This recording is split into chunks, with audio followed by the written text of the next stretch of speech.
1. 사울왕의 출신 성분. 이스라엘의 정통왕은 유다 지파에서 날 수밖에 없다. 그래야만 메시아, 예수 그리스도로 이어지는 것이다. 역사의 흐름 속에서 베냐민 지파인 사울왕에게서는 예수 그리스도가 나올 수 없다. 첫 번째 증거. 창세기 49장 8절에서 12절. 유다야, 너는 내 형제의 찬송이 될지라. 내 손이 내 원수의 목을 잡을 것이요. 내 아버지 아들들이 내 앞에 절하리로다. 유다는 사자 새끼로다. 내 아들아, 너는 움킨 것을 찢고 올라갔도다. 그가 엎드리고 웅크림이 수사자 같고 암사자 같으니 누가 그를 범할 수 있으랴. 규가 유다를 떠나지 아니하며 통치자의 지팡이가 그 발 사이에서 떠나지 아니하기를 실로가 오시기까지 이르리니 그에게 모든 백성이 복종하리로다. 그의 나귀를 포도나무에 매며 그의 암나귀 새끼를 아름다운 포도나무에 맬 것이며 또 그 옷을 포도주에 빨며 그의 복장을 포도즙에 빨리로다. 그의 눈은 포도주로 인하여 붉겠고 그의 이는 우유로 말미암아 희리로다. 두 번째 증거. 사무엘상 9장 1절에서 2절. 베냐민 지파의 기스라 이름하는 유력한 사람이 있으니 그는 아비엘의 아들이요 스롤의 손자요 베고랏의 증손이요 아비아의 현손이며 베냐민 사람이더라. 기스에게 아들이 있으니 그의 이름은 사울이요 준수한 소년이라. 이스라엘 자손 중에 그보다 더 준수한 자가 없고 키는 모든 백성보다 어깨 위만큼 더 컸더라. 세 번째 증거. 사무엘상 16장 7절. 여호와께서 사무엘에게 이르시되 그의 용모와 키를 보지 말라. 내가 이미 그를 버려놓으라. 내가 보는 것은 사람과 같지 아니하니 사람은 외모를 보거니와 나 여호와는 중심을 보느니라 하시더라. 베냐민 지파에서는 메시아, 그리스도가 나올 수 없고 사울왕은 외모가 준수하고 키는 모든 백성보다 어깨 위만큼 컸지만 하나님께서는 그를 이미 버리셨다. 2. 사울왕을 세운 배경. 이스라엘 백성들은 열방과 같이 우리에게 왕을 세워 우리를 다스리게 하소서라고 줄기차게 사무엘에게 그들의 왕을 세워달라고 요구했다. 실망한 사무엘에게 하나님은 그들이 너를 버리면이요 나를 버려 자기들의 왕이 되지 못하게 함이니라고 그 사태를 해석해 주었다. 그래서 사무엘은 재차 그들에게 세족적 군주 제도의 폐해를 열심히 설명해 준 후 그날에 너희가 너희 택한 왕을 인하여 부르짖되 그날에 여호와께서 너희에게 응답지 아니하시리라고까지 경고했다. 그럼에도 이스라엘 백성들이 끝까지 하나님의 뜻을 거역하자 할 수 없이 하나님은 사무엘더러 그들의 말을 들어 왕을 세우라고 말씀하셨다. 그 어디에도 사울 개인에 대한 구원의 언급은 없다. 이스라엘 백성들은 하나님을 버려 하나님이 자기들의 왕이 되지 않게 했다. 그래서 하나님은 자신의 마음에 드는 왕이 아니라 이스라엘 백성들이 갖고 있는 기준에 합당한 왕으로 사울을 선택하게 한 것이다. 대신에 하나님은 당신의 마음에 드는 왕 다윗을 예비해 놓으셨다. 결과적으로 인간이 뽑은 왕 사울과 하나님의 마음에 합한 왕 다윗과 극명하게 대조시키기 위해 베냐민 지파 기스의 아들 이스라엘 자손 중 가장 준수하고 모든 백성보다 어깨만큼 크고 그런 사울에게 기름 부어 왕으로 세운 것이다. 사울은 구원을 위해 선택받은 것이 아니라 단지 왕의 역할을 감당하려고 세움 받은 것뿐이다. 사울 왕이 하나님의 사랑을 입은 자라면 그가 죄를 범할 때 징계를 받았겠지만 그는 버림을 받았다. 첫 번째 증거. 사무엘상 8장 5절. 열방과 같이 우리에게 왕을 세워 우리를 다스리게 하소서. 두 번째 증거. 사무엘상 8장 7절. 그들이 너를 버리면이요 나를 버려 자기들의 왕이 되지 못하게 함이니라. 세 번째 증거. 사무엘상 8장 18절. 그날에 너희가 너희 택한 왕을 인하여 부르짖되 그날에 여호와께서 너희에게 응답지 아니하시리라. 네 번째 증거. 사무엘상 9장 1절에서 2절. 베냐민 지파의 기스라. 이리 많은 유력한 사람이 있으니 그는 아비엘의 아들이요 스롤의 손자요 베고라스의 증손이요 아비야의 현손이며 베냐민 사람이더라. 기스에게 아들이 있으니 그의 이름은 사울이요 준수한 소년이라. 이스라엘 자손 중에 그보다 더 준수한 자가 없고 키는 모든 백성보다 어깨 위만큼 더 컸더라. 다섯 번째 증거. 사무엘상 10장 1절. 이에 사무엘이 기름병을 가져다가 사울의 머리에 붓고 입맞추며 이르되 여호와께서 내게 기름을 부으사 그의 기업의 지도자로 삼지 아니하셨느냐. 여섯 번째 증거. 사무엘상 15장 23절. 이는 거역하는 것은 점치는 죄와 같고 완고한 것은 사신 우상에게 절하는 죄와 같음이라. 왕이 여호와의 말씀을 버렸으므로 여호와께서도 왕을 버려 왕이 되지 못하게 하셨나이다 하니. 일곱 번째 증거. 사무엘하 7장 12절에서 16절. 내 수완이 차서 내 조상들과 함께 누울 때에 내가 내 몸에서 날 내 씨를 내 뒤에 세워 그의 나라를 견고하게 하리라. 그는 내 이름을 위하여 집을 건축할 것이요 나는 그의 나라 왕위를 영원히 견고하게 하리라. 나는 그에게 아버지가 되고 그는 내게 아들이 되리니 그가 만일 죄를 범하면 내가 사람의 매와 인생의 채찍으로 징계하려니와 내가 내 앞에서 물러나게 한 사울에게서 내 은총을 빼앗은 것처럼 그에게서 빼앗지는 아니하리라. 여덟 번째 증거. 시편 89장 28절에서 34절. 그를 위하여 나의 인자함을 영원히 지키고 그와 맺은 나의 언약을 굳게 세우며 또 그의 후손을 영구하게 하여 그의 왕위를 하늘의 날과 같게 하리로다. 만일 그의 자손이 내 법을 버리며 내 규례대로 행하지 아니하며 내 율례를 깨뜨리며 내 계명을 지키지 아니하면 내가 회초리로 그들의 죄를 다스리며 채찍으로 그들의 죄악을 벌하리로다. 그러나 나의 인자함을 그에게서 다 거두지는 아니하며 나의 성실함도 패하지 아니하며 내 언약을 깨뜨리지 아니하고 내 입술에서 낸 것은 변하지 아니하리로다. 아홉 번째 증거. 예레미야애가 3장 32절.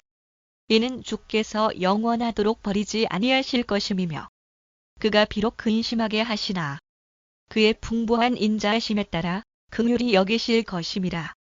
열 번째 증거. 히브리서 12장 6절. 주께서 그 사랑하시는 자를 징계하시고 그의 받으시는 아들마다 채찍질하심이니라 하였으니. 3. 사울왕을 쓰신 목적. 사울왕의 몰락은 우리에게 인간이 주도하는 것, 즉 하나님이 의도하지 않는 것은 언젠가 끝이 있다는 걸 보여주는 것이다. 다윗 왕은 반대로 사울 왕에 비해서 뭐든지 별 볼일 없는 사람이었는데도 하나님이 세우셨고 하나님이 언약을 주셨기 때문에 다윗의 가문은 부족하지만 죄를 지었음에도 계속 이어갈 수 있었던 것이다. 첫 번째 증거. 사무엘상 8장 5절. 열방과 같이 우리에게 왕을 세워 우리를 다스리게 하소서. 두 번째 증거. 사무엘상 8장 7절. 그들이 너를 버리면이요 나를 버려 자기들의 왕이 되지 못하게 함이니라. 세 번째 증거. 사무엘상 8장 18절. 그날에 너희가 너희 택한 왕을 인하여 부르짖되 그날에 여호와께서 너희에게 응답지 아니하시리라. 네 번째 증거. 사무엘하 7장 12절에서 16절. 내 수완이 차서 내 조상들과 함께 누울 때에 내가 내 몸에서 날 내 씨를 내 뒤에 세워 그의 나라를 견고하게 하리라. 그는 내 이름을 위하여 집을 건축할 것이요 나는 그의 나라 왕위를 영원히 견고하게 하리라.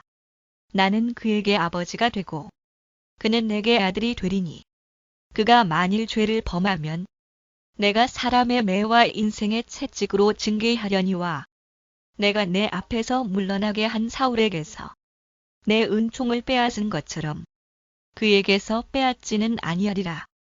다섯 번째 증거. 시편 89장 28절에서 34절.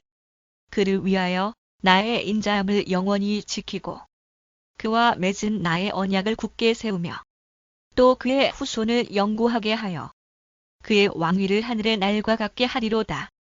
만일 그의 자손이 내 법을 버리며 내 규례대로 행하지 아니하며 내 율례를 깨뜨리며 내 계명을 지키지 아니하면 내가 회초리로 그들의 죄를 다스리며 채찍으로 그들의 죄악을 벌하리로다. 그러나 나의 인자함을 그에게서 다 거두지는 아니하며 나의 성실함도 패하지 아니하며 내 언약을 깨뜨리지 아니하고 내 입술에서 낸 것은 변하지 아니하리로다. 4. 사울왕은 거듭났는가? 사울왕에게 임한 하나님의 영은 중생, 즉 거듭남을 의미하는 게 아니라 어떤 목적을 달성하기 위해서나 임무를 수행하기 위해서 일시적으로 임하신 것이다. 첫 번째 증거. 사무엘상 10장 10절. 그들이 산에 이를 때에 선지자의 무리가 그를 영접하고 하나님의 영이 사울에게 크게 임함으로 그가 그들 중에서 예언을 하니 전에 사울을 알던 모든 사람들이 사울이 선지자들과 함께 예언함을 보고 서로 이르되 기스의 아들에게 무슨 일이 일어났느냐. 사울도 선지자들 중에 있느냐 하고 사울의 주변 사람들에게 하나님이 선택한 왕이라는 것을 확증시키기 위하여 사울에게 예언을 시키기 위한 목적으로 하나님의 영이 임함. 두 번째 증거. 사무엘상 11장 6절. 사울이 이 말을 들을 때에 하나님의 영에게 크게 감동되매 그의 노가 크게 일어나 한 결의의 소를 잡아 각을 뜨고 전령들의 손으로 그것을 이스라엘 모든 지역에 두루 보내어 이르되 누구든지 나와서 사울과 사무엘을 따르지 아니하면 그의 소들도 이와 같이 하리라 하였더니 여호와의 두려움이 백성에게 임하매 그들이 한 사람 같이 나온지라. 이스라엘이 암몬 사람들과 전쟁을 하기 위하여 하나님께서 군사 모집과 전쟁 준비의 목적으로 사울을 담대하게 만들기 위해서 하나님의 영이 임함. 세 번째 증거. 사무엘상 19장 20절에서 23절. 사울이 다윗을 잡으러 전령들을 보냈더니 그들이 선지자 무리가 예언하는 것과 사무엘이 그들의 수령으로 선 것을 볼 때에 하나님의 영이 사울의 전령들에게 임하매 그들도 예언을 한지라. 어떤 사람이 그것을 사울에게 알림해 사울이 다른 전령들을 보냈더니 그들도 예언을 했으므로 사울이 세 번째 다시 전령들을 보냈더니 그들도 예언을 한지라. 이에 사울도 라마로 가서 세구에 있는 큰 우물에 도착하여 물어 이르되 사무엘과 다윗이 어디 있느냐. 어떤 사람이 이르되 라마 나요스에 있나이다. 사울이 라마 나요스로 가니라. 하나님의 영이 그에게도 임하시니 그가 라마 나요스에 이르기까지 걸어가며 예언을 하였으며 구원을 위해 하나님의 영이 임한 게 아니라 사울이 다윗을 살해하려고 갈 때에 사울을 방해하시려고 하나님의 영이 임함. 즉 어떠한 특수한 목적을 수행하기 위하여 임시적으로 하나님의 영이 임한 것이다. 네 번째 증거. 사무엘상 16장 14절에서 15절. 여호와의 영이 사울에게서 떠나고 여호와께서 부리시는 악령이 그를 번뇌하게 한지라. 사울의 신하들이 그에게 이르되 보소서 하나님께서 부리시는 악령이 왕을 번뇌하게 하온즉 하나님의 신이 떠나가고 악신이 임함. 다섯 번째 증거. 사무엘상 10장 9절. 그가 사무엘에게서 떠나려고 몸을 돌이킬 때에 하나님이 새 마음을 주셨고 그날 그 징조도 다 응하니라. 우리 한글 개역 성경은 새 마음을 주셨다고 번역하고 있지만 히브리어 성경은 렙, 아헬이라고 적고 있다. 렙이라는 말은 심장이라는 의미이고 아헬이라는 말은 다르다는 뜻이다. 따라서 이는 다른 심장 혹은 다른 마음이라고 번역해야 옳다. 영역본들도 히브리어의 뜻을 충실하게 살려서 새 마음이 아니라 다른 심장라고 번역하든지 아니면 이를 동사적인 표현으로 하나님께서 그의 마음을 바꿔주셨다라고 하든지 하나님께서 그의 내면적 인격을 바꿔주셨다라고 번역하고 있다.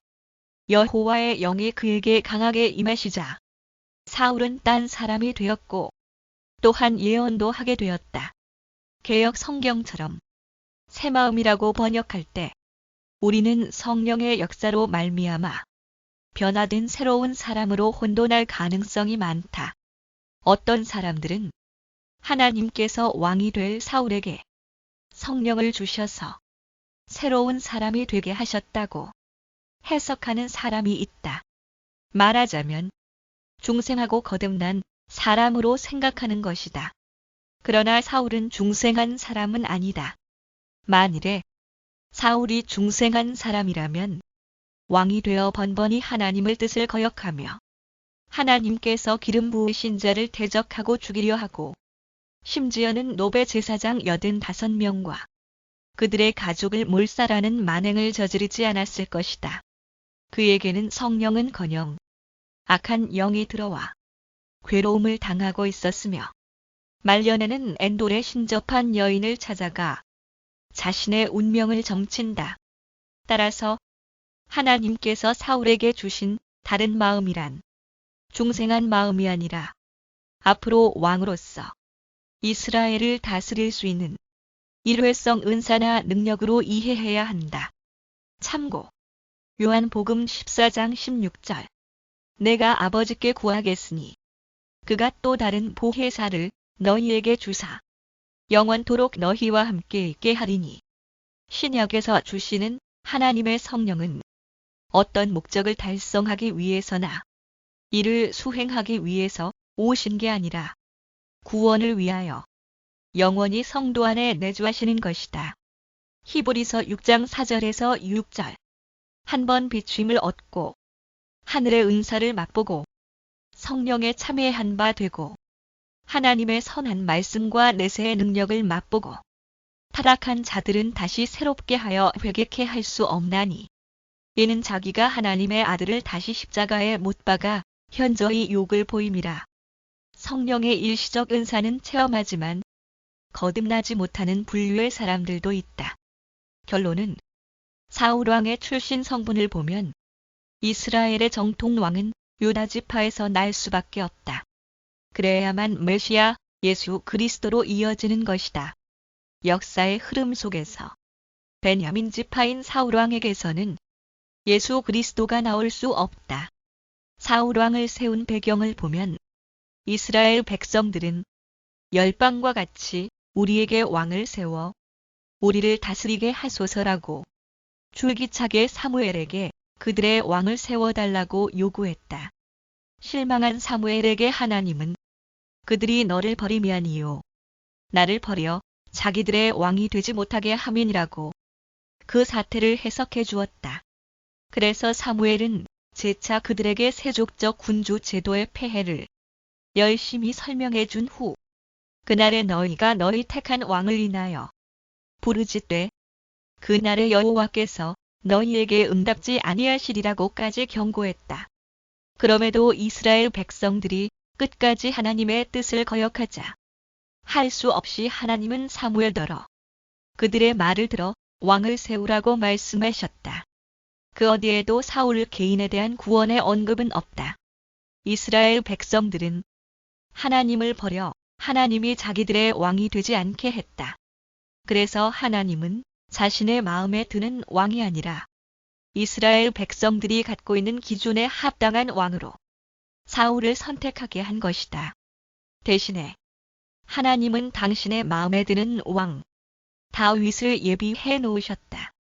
결과적으로 인간이 뽑은 왕 사울과 하나님의 마음에 합한 왕 다윗과 극명하게 대조시키기 위해 베냐민 지파 기스의 아들 이스라엘 자손 중 가장 준수하고 모든 백성보다 어깨만큼 크고 그런 사울에게 기름 부어 왕으로 세운 것이다.